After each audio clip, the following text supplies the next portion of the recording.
오늘 은혜 받고 성취될 하나님의 말씀은 사도행전 1장 4절에서 8절 말씀입니다.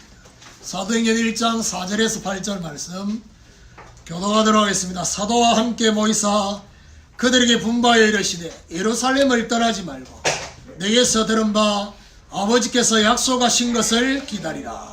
너는 물로 세례를 베풀었으나 너희는 몇 날이 못되어 성령으로 세례를 받으리라 하셨느니라. 그들이 모였을 때 예수께 여쭈어 이르되 주께서 이스라엘 나라를 회복하심이 이때니까 하니 이르시되 때와 시기는 아버지께서 자기의 권한에 주셨으니 너희가 알 바 아니오. 같이 읽읍시다. 오직 성령이 너희에게 임하시면 너희가 권능을 받고 예루살렘과 온 유대와 사마리아와 땅끝까지 이르러 내 증인이 되리라 하시니라. 아멘.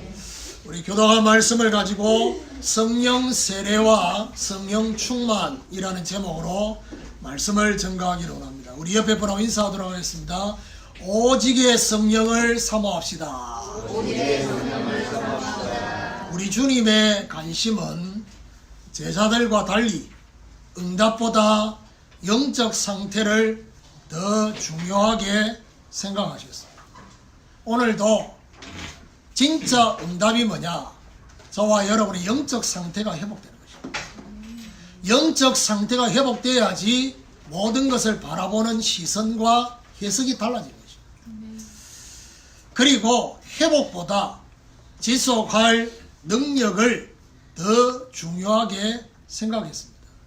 반복되는 이스라엘의 역사에서 탈출하려면 진짜 정말 출애굽, 출바벨론, 출로마에서 빠져나오고 난 뒤에 다시금 거기 들어가지 않도록 하려고 하면 하나님의 능력이 저와 여러분에게 계속 공급돼야 된다. 자신의 민족보다 세계의 정이 되기를 예루살렘과 온 유대와 사마리아 땅끝까지 정인되는 것에 주님은 더 큰 관심을 가지시고 계셨습니다. 오늘 저와 여러분의 시선이 우리 주님을 향해서 하나님을 향해서 오늘 시선이 고정되어지면 비로소 하나님이 바라보는 땅끝까지 세상 끝날까지 모든 영혼을 향한 하나님의 시선을 보게 될 것입니다. 오늘 주님께서 말씀하신 성령의 세례와 성령의 충만을 구분해서 중요한 것을 적용하면서 발견이 되어야 할 것입니다. 오늘 사도행전 1장 4절의 성령 세례에 대한 5절의 말씀과 1장 8절의 성령 충만에 대해서 이렇게 구분되어집니다. 그래서 영적인 도전이 있는 축복이 있기를 예수 그리스도 이름으로 축원합니다. 그리고 첫 번째로 구분해야 할 성령의 사역입니다. 성령님은 여호와의 정인들이 말하는 성령은 에너지, 파워입니다.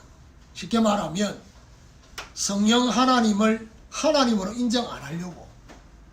그래서 뭐라고 말하냐?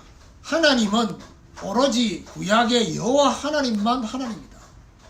그래서 보세요. 성경을 들고 있는 모든 이단은 뿌리가 유대교입니다. 쉽게 말하면 뭐죠? 신약을 인정 안 합니다. 그래서 하나님이 여호와 하나님만 하나님이지 예수 그리스도와 성령을 하나님으로 인정 안 합니다. 그러다 보니까 파워, 에너지. 그런데 분명한 것은 삼위 하나님이 있습니다. 성부, 성자, 성령.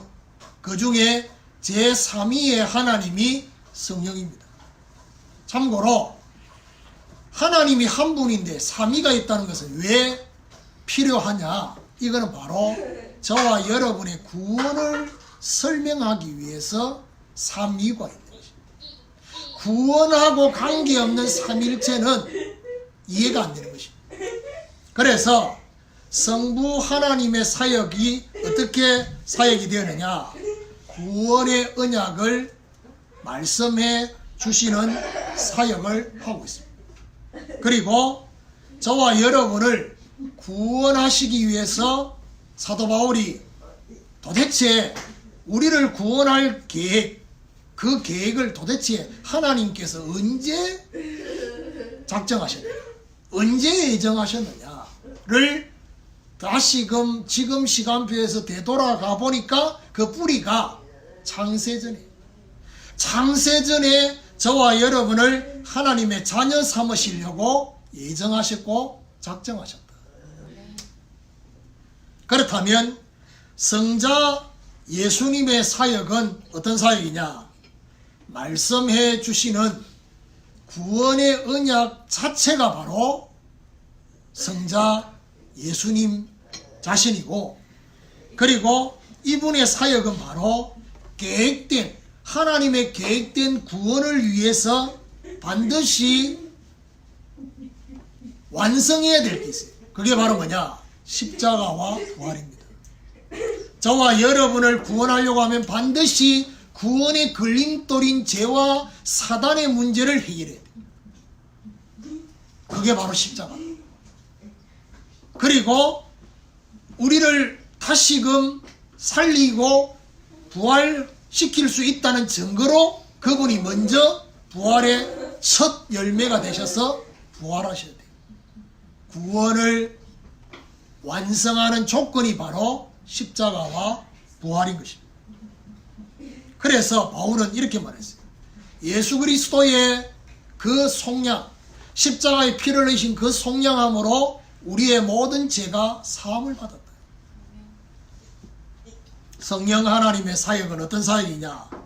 구원의 언약을 성취하시는 사역.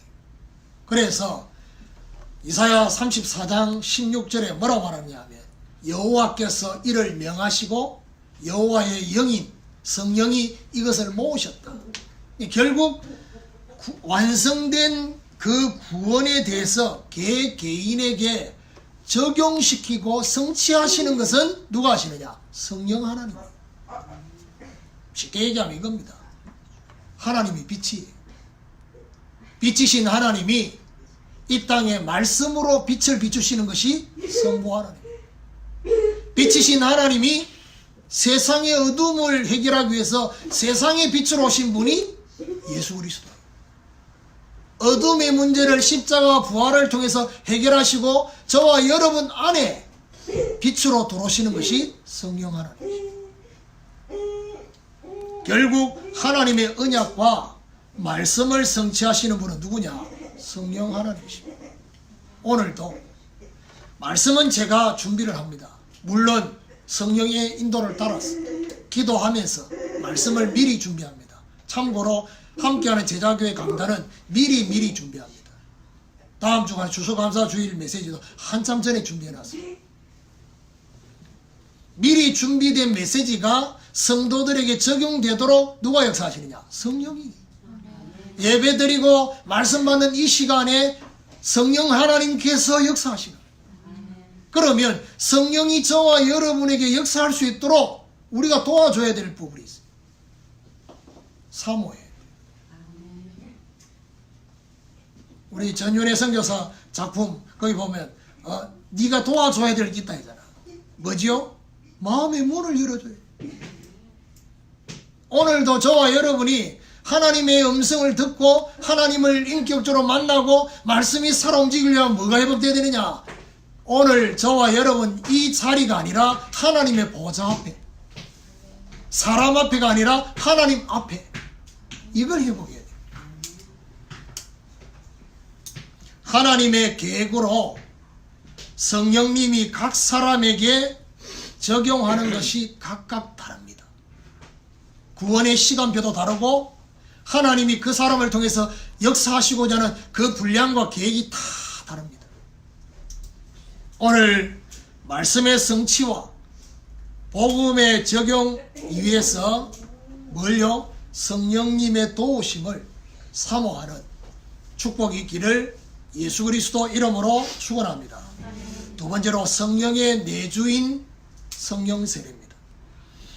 구약시대의 성령님은 필요에 따라서 역사하시고 필요에 따라서 왔다 갔다 하셨어요. 주로 언제 역사하셨냐? 자 보세요. 구약시대에 성령 하나님이 언제 역사하셨냐?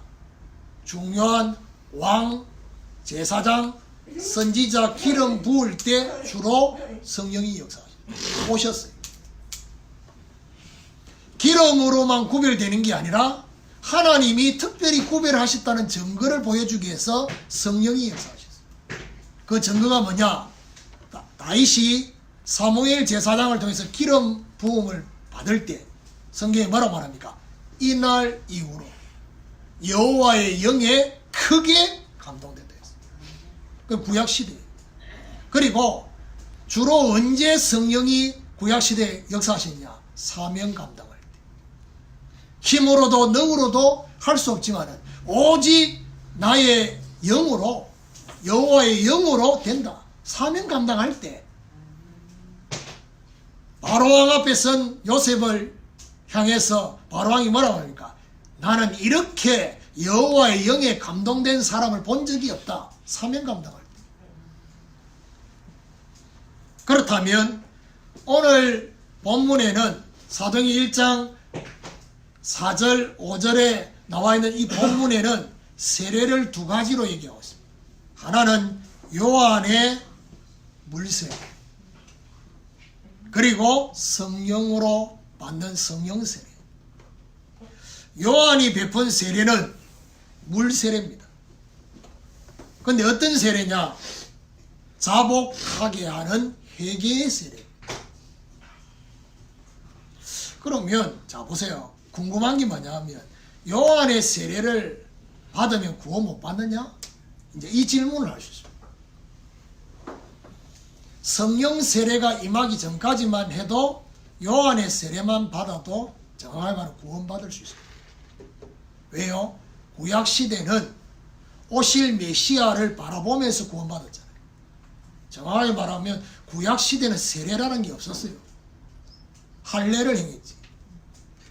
그러니까 요한의 세례가 부족해서 성령 세례를 받는 게 아닙니다. 이 의미가 다르다는 얘기예요.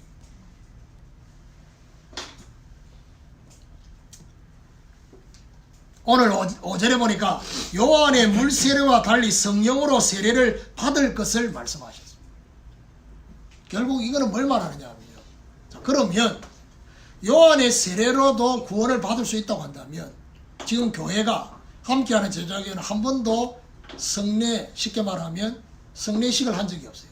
무슨 말입니까? 세례식을 한 적이 없어요. 정확히 말하면 세례식을 한 적이 없는데 세례를 줄 때 물로 세례를 주잖아요. 그러면 그 세례를 받으면 구원받느냐? 정확하게 말하면 그걸로 구원받는 게 아니에요. 지금은 그게 다릅니다. 여러분 솔직히 지금 군대 가보면 막 세례 막 군대에서 막 세례를 막 1000명씩 한꺼번에 주고 말해. 그러면 군대에서 세례 받는다고 구원 받느냐? 그게 아닙니다.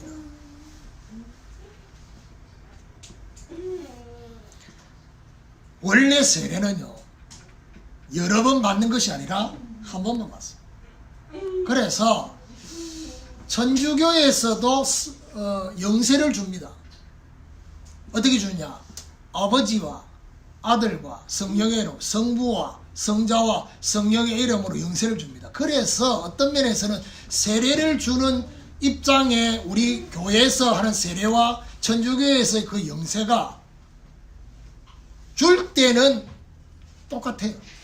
그러다 보니까 천주교로 있다가 천주교 신자로 있다가 교회로 온 사람은 또다시 세례를 받을 필요가 없어요. 근데 굳이 세례를 받아야 될 이유가 뭐냐? 아무 의미도 모르고 세례 받은 건 다시 받아야 돼. 왜요?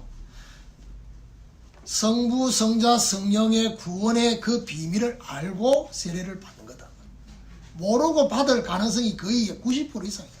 그래서 새롭게 받으라는 말이지. 그 세례 영세 자체가 급이 낮다 이런 말이 아니고 그걸 받기 전에 그 상태 과연 복음을 알고 받았냐는 거죠. 성령 세례도 여러 번 받는 게 아닙니다. 한 번만 받아요. 성령 세례는 한 번만 받는 것입니다. 그러면 결국 성령의 세례는 구원받는 순간에 저와 여러분 안에 영혼에 일어나는 걸 말해요. 이걸 뭐 말하냐? 성령의 내주다. 예수님이 내가 또 다른 보혜사를 너에게 주사 너희 안에 너희와 함께 영원토록 함께 하시겠다. 영원토록 함께 하시기 때문에 한 번만 받아보세요. 자, 왜 그렇다면 이렇게 지금 성령 세례와 성령 충만이 헷갈리느냐?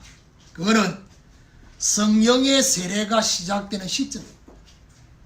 성령의 세례가 시작된 시점은 마가다락방으로부터 시작됐습니다. 자, 이 말이 무슨 말이냐? 십자가와 부활의 복음이 완성되고 주님이 승천하시고 난 이후부터 성령 세례가 시작이 됩니다. 그래서 헷갈리는 겁니다. 그래서 예수님은 정확하게 말하면 오늘 사도행 1장에 두 가지 성령을 얘기해요. 성령의 세례를 얘기했고 성령 충만함을 얘기해요. 그런데 이걸 두 가지를 하나로 같은 걸로 봤기 때문에 지금 이렇게 한국과 세계교회가 혼돈스러운 겁니다. 우리 주님은 자신이 가면 보혜사 성령을 보내주실 것을 약속했습니다. 그래서 분명한 거는요, 물 세례를 받지 않고 성경에 구원받은 사람이 있어요. 대표적인 사람이 누구냐? 예수님의 십자가의 옆에 선 한평 강도예요. 뭐라고 말했냐? 자기가 볼 때는 예수 그리스도가 죄 없다는 걸 알고 당신의 나라에 임할 때 나를 기억해달라고. 그때 예수님은 합니까? 네가 오늘 나와 함께 낙원에 있을 것이다. 그 말은 무슨 말이죠? 세례 안 받았는데 구원 받았다니. 물 세례가 구원의 기준이 아니라 성령 세례가 구원의 기준이다. 그러면 성령 세례는 저와 여러분 영혼에 이 느낌이 있느냐? 없어요. 근데 사람에 따라서 느낌이 올 때도 있어요. 그거는 영적인 게 아니라 육신적으로 느낌이 온 거예요. 예를 들면 몸이 찌릿찌릿해. 그거는 정확하게 말하면 정상이 아니라서 그래요. 몸 상태가 안 좋아서 찌릿찌릿한 거예요. 구원받는 순간에 막 눈물이 막 쏟아질 수 있어요. 그러면 그런 사람 쳐다보면 눈물 안 나는 나는 구원을 제대로 받은 건지 안 받은 건지 이렇게 착각할 수 있어요. 눈물 흘린다고 구원받는 게 아니고 그 찬송가에 울어도 못하네, 참아도 못하네. 우는 게 기준이 아니에요. 사실은 물 세례를 받지 않아도 성령의 세례로 구원을 받고 구원이 적용된다는 사실. 그렇다면 왜 굳이 세례를 받느냐, 물 세례를 받느냐? 그거는 내가 예수 그리스도와 함께 죽고 예수 그리스도와 함께 살아났다는 중요한 표징과 거기에 내가 이제는 고백하면서 나도 이제는 천국 가기 위해서 세례 받는 게 아닙니다. 그래가지고 부모님이 예수 안 믿고 천국 못 갈까 싶어가지고 돌아가시기 전에 막 세례를 해달라고. 세례 안 받아도 천국 갑니다. 복음 받았으면, 영접했으면. 세례는 신앙생활을 본격적으로 시작하겠다는 시작이에요. 우리는 구원을 받았으므로 성령의 세례를 받았음을 믿는 이런 축복이 있기를 예수 그리스도 이름으로 축원합니다. 세 번째로 성령의 능력인 성령 충만입니다. 오늘 분명히 뭐라고 말씀했냐면 아버지께서 약속하신 것을 기다리라. 요한은 물로 세례를 베풀어서 너희는 몇 날이 못되어 성령으로 세례를 받을 것이다. 예수님 분명히 말씀하신 아버지께서 약속하신 성령이라 했습니다. 아버지께서 약속하신 성령은 요엘서 2장 28절의 말씀입니다. 그게 오늘 제가 기원 기도할 때 사도행전 2장 17절의 말씀을 제가 기원 기도해요. 하나님이 가라사대 말세 남종과 여종에게 성령을 물붓듯이 부어줄 거라는 그게 요엘서 2장 28절입니다. 여기서 우리가 중요하게 봐야 될 것 두 가지입니다. 하나는 말세라는 거예요. 이 말세는 뭘 말하느냐? 성령이 본격적으로 구체적으로 역사하시는 시간표가 말세라는 거예요. 뭔 말이죠? 말세는 우리 주님이 승천하시는 그때부터 말세는 시작되는 거예요. 그러니까 결국 성령이 본격적으로 역사하는 시간표는 주님이 승천하고 난 이후부터 시작된다. 또 한 가지는 주님의 승천부터 말세까지 말세가 시작되면서 또 한 가지 우리가 봐야 될 게 뭐냐. 요엘서 2장 28절에 약속하신 성령은 성령의 내주가 아니고요. 성령의 세례가 아니고 성령 충만이에요. 구체적으로 보면 성령의 충만함을 말하는 거예요. 너희 자녀들은 예언할 것이요. 너희 젊은이는 환상을 보고 너희 늙은이는 꿈을 꿀 것이다. 분명히 2장 17절에 뭐라고 하냐면 내가 내 영을 모든 육체에 부어줄 거라 했습니다. 그 말은 구원받은 영혼에게 이제는 눈에 보이는 육체 가운데 충만하게 부어주겠다는 얘기예요. 성령이 임하는 세례, 성령 세례는 성령의 내주라고 했습니다. 이 성령의 내주는 시작이지 끝이 아니라는 거예요. 그러면 이거 하나만으로 구원이 완성이 안 되느냐? 구원은 완성돼요. 그렇죠? 내가 구원만 받고 천국 간다고 한다면 그냥 성령 세례 받고 성령이 내주하고 내가 바로 천국 죽으면 천국 가요. 근데 문제는 성령의 사역은 거기서 끝이 아니라는 거예요. 성령의 내주로 시작해서 성령 충만으로 딴 것까지 정인으로 저와 여러분을 인도하시는, 이게 성령의 충만한 사역의 비밀입니다. 성령 충만의 의미는 뭘 말하느냐? 성령의 능력이 임하게 되는 거예요. 성령의 능력이 임하게 되면 뭐가 되느냐? 충만은 뭘 말합니까? 여러분, 컵에 사이다가 담겨 있는데 충만은 뭘 말하느냐? 차고 넘치는 걸 말해요. 성령 충만은 뭘 말하느냐? 우리의 영혼의 내주에 계시는 성령이 내 안에 영혼에만 계시는 게 아니라 내 마음과 생각, 나의 육신, 내 삶, 모든 것을 지배하는 상태를 성령 충만이에요. 지금 사실은 하나님이 저와 여러분이 뭔 비밀을 주시기를 원하느냐? 성령 충만함을 주시기를 원하는 거예요. 사도행전의 역사는 쉽게 말하면 내 안에, 내 영혼에만 계시는 성령이 아니라 이 성령이 나의 마음을 주장하고 나의 생각을 주장하고 저와 여러분의 삶을 주장하고 우리의 육신을 주장하는 이 상태를 말합니다. 분명히 구원받았잖아요. 구원받았지만 지금 저와 여러분 뭐가 주장하고 있습니까? 내가 나를 주장해요. 그걸 에스겔 47장에 보면 뭐지요? 발목, 무릎, 허리, 이 물이 막 요 상태가 되니까 내 마음대로 나를 주장하잖아요. 내 멋대로 살잖아요. 발목신앙. 내 마음대로 돌아다니잖아. 발목신앙. 성령 충만하면 뭐가 되느냐? 마음대로 못 가요. 그걸 보면 말하냐? 자유의지를 사용할 수가 없어요. 자유의지를 사용할 수 없을 만큼 성령의 지배를 받아요. 그걸 보고 성령 충만이라는 거예요. 결국 성령의 능력이 임하면 되느냐? 모든 한계를 초월해요. 그러니까 보세요. 귀신 충만하든지 성령 충만하든지 둘 중에 하나가 되면 되냐? 자기가 없어져요. 내 끼 없어져요. 내 수준을 뛰어넘어요. 내 동기가 없어져요. 나의 계획이 없어져요. 왜냐? 충만해져 버리면 없어져 버린다니까. 내 생각, 내 기준, 내 방법, 내 동기가 남아있다는 말은 무슨 말이죠? 충만 안 하다는 얘기예요. 사람마다 다 뭘 가지고 있습니까? 영적 문제. 내 힘으로 나를 이기지 못하는 게 있다니까요. 자신이 가지고 있는 영적 문제의 한계를 응답으로 초월하는 거죠. 그리고 저와 여러분이 가는 현장입니다. 아무 생각 없이 가는 현장이잖아요. 그렇죠? 우리가 가는, 우리가 렘넌트들 학교 학생들만 있는 게 아닙니다. 건물만 있는 게 아닙니다. 뭐가 있느냐? 영적인 배경이 있는 것입니다. 영적 배경의 한계라는 게 있습니다. 이미 학교마다 영적 배경의 구조가 다 형성되어 있습니다.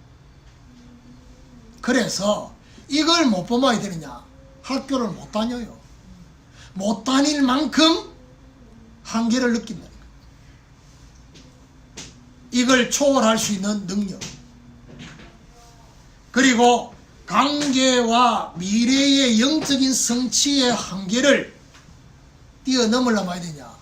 정인의 언어를 또 초월하게 돼요. 이런 역사가 있게 돼요. 오늘 우리는 성령의 능력으로 모든 것을 초월하는 정인이 되어지는 이런 축복이 있기를 예수 그리스도 이름으로 축원합니다. 결론입니다. 오늘 사도행전 1장 8절에 시작이 어떻게 시작되느냐? 오직으로 시작됩니다. 뭘 말합니까? 오직 그리스도. 오직 하나님의 나라가 되면 어떻게 되느냐? 오직 성령, 오직 권능, 오직 정인이 되는 것입니다. 그래서 오늘부터 저와 여러분이 한 주간 사는 동안에 오직 성령 되도록 여기에 집중하게 되면 어떻게 되느냐? 성령으로 충만하게 되는 것입니다. 여러분 솔직히 제일 속으로 궁금한 것 중에 하나가 이거 아니겠습니까? 사도행전을 탁 쳐다보니까 분명히 성령 충만 받은 것 같은데 이 사람들은 나를 쳐다보니까 영 상태가 달라. 왜 이래 다르지? 그 다음에 1년 중에 한 번은 나도 성령 충만한 적이 있는 것 같은데 언제요? 캠프 갔을 때.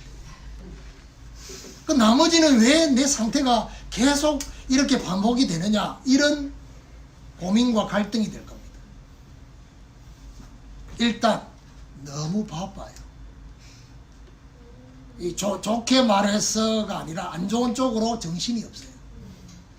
그리고 다른 데 너무 집중하고 있어요. 오직 성령에 집중할 시간이 없는 거예요. 그러다 보니까 오직 성령으로 충만한 상태가 안 되는 거예요. 안 되니까 결국에는 뭐죠? 이 사도행전하고 내하고 너무 거리가 먼 것처럼 개입이 너무 크게 느껴집니다. 일단 어디서 부담이 되느냐? 사도행전이 사도부터 부딪혀요. 나 사도 아니잖아. 나 평신도잖아. 이렇게. 그 다음 두 번째, 안 그래도 내가 지금 영적으로 못 움직이고 있는데 행전이라. 겨우 깨닫는 것도 지금 될까 말까 하는데 움직여? 여러분 뭐 움직이라 합니까? 성령이 임하면 불같은 바람 같은 성령이 임하면 움직이게 되는데 가만히 있으라 했잖아요. 그 여러분 지금 제일 잘하는 가만히 있는 거잖아요. 안 그래도 힘이 없어서 갈 수 있는 힘이 없잖아. 그래 가만히 있으라고 지금. 그 가만히 있는 여러분 쳐다보기 나도 되게 힘들어요. 근데 성령께서 지금 오직 이거를 주시려고 지금 그러니까 어떻게 해서 참아야지. 오직 권능에 집중하게 되면 어떻게 되느냐? 오력으로 충만하게 될 것이다. 영적인 힘, 지력의 힘, 체력의 힘, 경제력의 힘, 인력의 힘을 저와 여러분에게 주실 것이다. 오직 정인에 집중하게 되면 어떻게 되냐? 현장과 사람이 변화되면서 모든 것을 분별하는 참된 확신이 생기게 되는 것입니다. 그래서 오늘부터 사도행전 1장 8절이 성취되도록 오직 성령을 사모하며 집중하게 되는 이런 축복이 있기를 예수 그리스도 이름으로 축원합니다. 하나님 감사합니다. 성령 세례와 성령 충만이라는 말씀을 통해서 한 주간 동안 내 자신이 나를 주장하지 않게 하시고 다른 사람이 나를 주장하지 않게 하여 주시고 환경과 문제가 나를 주장하지 않게 하여 주시고 성령이 나를 주장할 수 있도록 오직 성령에 집중하게 하여 주시옵시고 오직 권능에 집중하게 하여 주시고 오직 정인에 집중할 수 있도록 역사해 주옵소서. 오늘도 귀한 물질 드렸습니다.